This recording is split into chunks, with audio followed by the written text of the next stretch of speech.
Odlukom Ministarstva prosvete časopis Svetosavsko zvonce koji izlazi od 1968. godine proglašen je pomoćnim nastavnim sredstvom pri časovima veronauke. Kako smo juče od glavne odgovorne urednice ovog lista Radmile Mišev saznali, zaposleni u ovoj redakciji imaju cilj da nastavu veronauke deci približe i da tu materiju prikažu kao toplu i veselu. Tople priče iz detinjstva su nešto što nas obogaćuje i što mi zaista kroz život nosimo i mi se to trudimo u svakom broju da pružimo deci, da sve lekcije iz veronauke budu ispričane jednostavnim jezikom, njima razumljivim. Članovi redakcije ovog časopisa, pored naših najpoznatijih književnika, su i deca koja svakog meseca šalju svoje literarne i likovne radove u velikom broju koji se nakon selekcije objavljuju u listu, ali i izlažu i nagrađuju.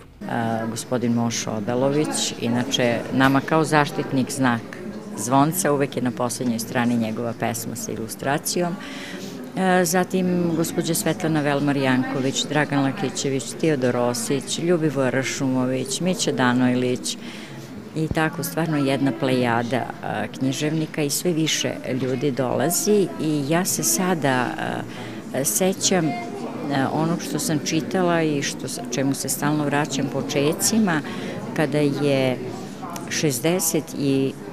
godine tadašnji patrijarh German blagoslovio izlaženje prvog broja. On je napisao jedno predivno pismo i pozvao je sve književnike i slikare da pomognu našoj deci. Izgleda da je sada došlo vreme da se odazovu i oni se odazivaju iz sveg srca i zaista pomažemo našoj deci. Na promociji časopisa Svetosavsko zvonce, koja je juče održana na dečijem odeljenju biblioteke, bio je prisutan i naš poznati književnik za decu Moša Odalović, koji nam je ispričao kako je on počeo da piše za ovaj list. Otkud meni radosti? Naravno da je pobožnost, imam utisak da je data kao dar.